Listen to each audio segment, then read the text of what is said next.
১৯৮১ সালের ৩০ মে এক সামরিক অভ্যুত্থানে বাংলাদেশের তৎকালীন প্রেসিডেন্ট জিয়াউর রহমান প্রাণ হারান। এরপর বাংলাদেশ জাতীয়তাবাদী দল বিএনপির বিভিন্ন স্তরের নেতাকর্মীদের আহ্বানে সাড়া দিয়ে জিয়াউর রহমানের বিধবা স্ত্রী খালেদা জিয়া ১৯৮২ সালের ৩ জানুয়ারি বিএনপিতে যোগ দেন। কোনোরকম রাজনৈতিক অভিজ্ঞতা ছাড়াই রাজনীতিতে অভিষিক্ত গৃহবধূ খালেদা খানম পুতুল তথা খালেদা জিয়ার পরবর্তী জীবন সবসময় কম বেশি প্রচারের আলোয় ছিল, কিন্তু তার রাজনীতি পূর্ব জীবনের কথা কয়জন জানেন? চলুন জেনে নেই সেই সব তথ্য।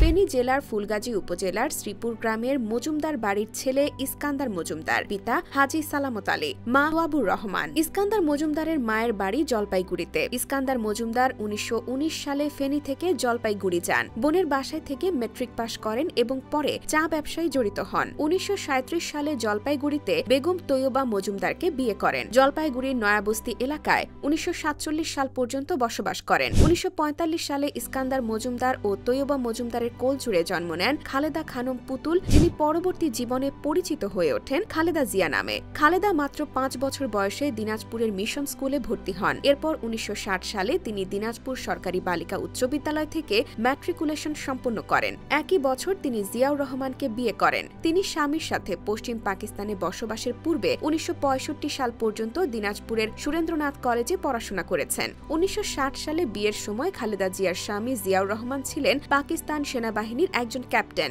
ডিএফআই এর কর্মকর্তা হিসেবে তখন দিনাজপুরে কর্মরত ছিলেন। খালেদা জিয়া ১৯৬৯ সালের মার্চ পর্যন্ত করাচিতে স্বামীর সাথে ছিলেন। এরপর ঢাকায় চলে আসেন। কিছুদিন জয়দেবপুর থাকার পর চট্টগ্রামে স্বামীর পোস্টিং হলে তার সঙ্গে সেখানে বসবাস শুরু করেন। মুক্তিযুদ্ধের শুরুর দিকে খালেদা জিয়া কিছুদিন আত্মগোপন করে থাকার পর ১৬ মে নৌপথে ঢাকায় চলে আসেন। বড় বোন খুরশিদ জাহানের বাসায় ১৭ জুন পর্যন্ত থাকেন। ১৯৭১ সালের ১৫ ডিসেম্বর পর্যন্ত তিনি ঢাকা ক্যান্টনমেন্টে পাকিস্তান সেনাবাহিনীর মেজর জেনারেল জামশেদের অধীনে বন্দী ছিলেন। পরে ১৬ ডিসেম্বর বাংলাদেশ স্বাধীন হলে তিনি মুক্তি পান। রাজনীতিতে আসার আগ পর্যন্ত বেগম জিয়া একজন সাধারণ গৃহবধূ ছিলেন। মূলত ২ ছেলেকে লালন পালন ও ঘরের কাজ করেই সময় কাটাতেন। ১৯৮২ সালের ৩ জানুয়ারি তিনি বিএনপিতে যোগ দেন। ১৯৮২ সালের ২৪ মার্চ সেনাপ্রধান লেফটেন্যান্ট জেনারেল এরশাদ বিচারপতি আব্দুস সাত্তারকে ক্ষমতাচ্যুত করেন। বেগম জিয়া এর বিরোধিতা করেন। ১৯৮৩ সালের মার্চ মাসে তিনি বিএনপির সিনিয়র ভাইস চেয়ারম্যান হন। একই বছরের ১ এপ্রিল দলের বর্ধিত সভায় তিনি প্রথম বক্তৃতা প্রদান করেন। বিচারপতি সাত্তার অসুস্থ হয়ে পড়লে তিনি দলের ভারপ্রাপ্ত চেয়ারপারসন হিসেবে দায়িত্ব পালন করেন। ১৯৮৪ সালের ১০ মে দলের চেয়ারপারসন নির্বাচনে তিনি বিনা প্রতিদ্বন্দ্বিতায় নির্বাচিত হন। তার নেতৃত্বে